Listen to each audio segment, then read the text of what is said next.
The rain has arrived in the Twin Tiers. Scattered thunderstorms overnight tonight. Tonight's low temperature 63 degrees. And tomorrow, Alexa, more rain and thunderstorms in the forecast. Some of them could be strong, according to the WVTT Severe Weather Action Team. Well, I might have to wear my rain boots to work tomorrow, Jeff. That's right. What color? They're Syracuse rain boots, of Syracuse course. My alma mater. There you go. The WVTT Severe Weather Action Team forecast is coming up here on WVTT. Now, WVTT's World News Roundup. A man police thought was on bath salts was shot down a few months ago after refusing to stop eating a man's face. After the man went through major surgery and therapy on his face, he's finally speaking out and tells us what happened on that tragic afternoon. He attacked me. He just ripped me to ribbons. He chewed at my face. He plucked out my eyes. Basically, that's all there is to say about it. That is the voice of Ronald Popo, victim of the so-called Causeway cannibal, Rudy Eugene. For the first time, we are hearing Popo describe the vicious attack that occurred on the MacArthur Causeway Memorial Day weekend. For a very short amount of time, I thought he was a good guy, but he just went and turned berserk. He apparently didn't have a good day at the beach, and he was coming back. And I guess he took it out on me or something. I don't know. CBS 4 News obtained a copy of the July interview Miami homicide detectives conducted with Popo. I am Sergeant Williams of the City of Miami Homicide Unit. Here with me is Detective Frankie Sanchez. The interview took place at the Purdue Medical Center in South Dade, where Popo is now recovering from his injuries. Also here with us is Mr. Ronald Popo. Mr. Popo, can you raise your right hand? Certainly. Do you swear to tell the truth and nothing but the truth, so help you God? So help me God. The July interview was led by Detective Sergeant Altar Williams. What was he saying when he was assaulting you? You, me, buddy, and nobody else here. I'm gonna kill you or something like that, I guess. Did he say why? No, he just started to scream. He was talking kind of funny talk for a while too, yeah. What do you mean by funny talk? That I was gonna die and he was gonna die. He must have been souped up on something. The details of the attack still vivid in his mind. He smashed my face into the sidewalk. My face is all patched up. My eyes got plucked out. He was strangling me in wrestling holds. At the same time, he was picking my eyes out. Detectives asked him if he said or did anything that might have provoked Eugene. What could provoke an attack of that type? Okay. I certainly didn't curse at the guy or say anything mean or nasty to him. In a subsequent interview, Popo told detectives that Rudy Eugene blamed Popo for stealing his Bible. Pieces of Eugene's Bible were found scattered along the causeway. Popo said he never saw Eugene's Bible and denied taking it. Did Mr. Eugene have anything in his hands? No, Eugene did not have any type of weapon. He did not use any weapon on me. He basically was using brute force. But before he attacked you, did you have any clothes, any materials, any books or anything in his hand? I don't really recall him having anything. After the attack, news reports suggested that Popo and Rudy Eugene may have crossed paths, possibly at a soup kitchen where Eugene reportedly fed the homeless. Do you recall ever seeing Mr. Eugene before? I do not think so. Did you ever, to the best of your knowledge, remember Mr. Eugene providing any type of food to the homeless? No, I don't remember nothing like that. While the interview provides new insights into the case, it is also obvious that Popo was confused about some details. For instance, he thought Rudy Eugene had hitchhiked his way across the causeway when we know he walked. He also described Eugene as being clothed when we now know Eugene stripped off his clothing before the attack. Other details he just seemed to make up. He had hair that was brown and wavy, and it looked like a Mohican type of haircut. Almost looked like a Mohican. And although the attack left Popo blind in both eyes and undergoing occupational therapy to deal with the new realities of his life, Popo seems relatively resigned to what happened to him. He never raises his voice in the interview or becomes upset, but it's also something that he clearly does not enjoy talking about. Well, anyway, I'm getting kind of exhausted. Okay, I understand. Like I said, is there anything else you want to say that... No, I thank the Miami Police Department for saving my life.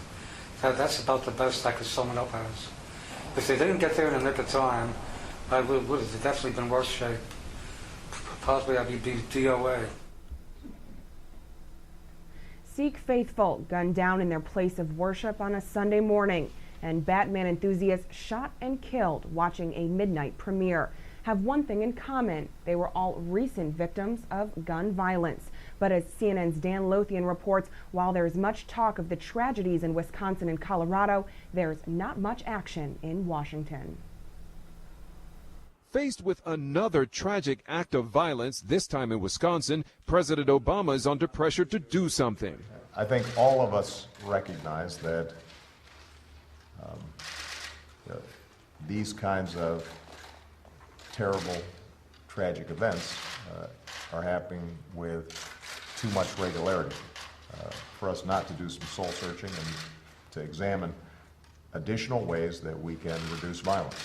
But he's delivered similar remarks before, most recently at the National Urban League Convention in New Orleans in the wake of the Colorado massacre. We should leave no stone unturned and recognize that we have no greater mission as a country than keeping our young people safe. Stopping gun violence has been an elusive target, but Mayor Michael Bloomberg, a loud voice on the issue, says there's been a deafening silence from the president and his Republican challenger Mitt Romney on gun control. The two presidential candidates cannot continue avoiding an issue that is one of the most serious threats we face as a nation and for our security. Pressed repeatedly on the president's plans, White House spokesman Jay Carney blamed Congress for not doing enough to keep some weapons out of the hands of those who shouldn't have them, and repeated the president would support any new ban on assault weapons while safeguarding Second Amendment rights to keep and bear arms. The question, as the president discussed in New Orleans, is not one of specific high-profile incidents alone. And the unfortunate reality is that while these terrible incidents get a lot of headlines, there is violence in America every day. But Bloomberg and the group Mayors Against Illegal Guns are calling for details, not only from the president, but Mitt Romney. Our leaders gave us a moment of silence then. But they haven't given us a plan. The group released this new TV ad featuring survivors of the Tucson shootings. We demand a plan because 48,000 Americans will be murdered with guns during the next president's term. Have you seen this ad? Any reaction to it? I haven't. As the White House, Congress, and other politicians debate the issue, some argue the public's attention is focused in the wrong direction. My own view is let's get tough on criminals, have tough penalties for the illegal use of weaponry or any other illegal or activity that's an assailment against another person. The president said he wants to bring together a group made up of law enforcement officials, community and faith leaders, as well as elected officials to see how progress can be made on the issue of gun violence. But it's unclear whether this is something that will happen over the next few weeks or months. Dan Lothian, CNN, the White House. A Delaware pediatrician faces multiple charges for allegedly waterboarding his 11-year-old daughter multiple times while her mother stood by. 58-year-old Dr. Melvin Morse and his wife, 40-year-old Pauline, are facing felony charges, including first-degree reckless endangerment. Morse is also facing third-degree assault after he allegedly waterboarded his daughter at least 4 times in 2 years as punishment. The police investigation started on July 12th after a neighbor called 911 claiming Morse dragged his daughter by her ankle across a gravel driveway. The 11-year-old told detectives her father would hold her face under running water, causing the water to fill her nose. The girl's younger sister told social workers she had witnessed her father waterboarding her sister, but it had never been done to her because she was too young. Both children are in the care of the State Division of Family Services tonight. The State Attorney General's office filed a motion to have Morse's medical license suspended. Well, 3 days after landing at a rarely visited destination, the Mars rover is tweeting pictures of its trip. Of course, NASA's helping Curiosity keep up its social media presence. John Zarella reports from the rover's master control in Pasadena, California. It may seem like the Curiosity rover is your worst friend on Twitter, just sending brag pictures from exotic places. Me and my shadow and Mount Sharp, its operators tweeted on day one. Now it's begging for more attention. Heads up. No, really, my head's up.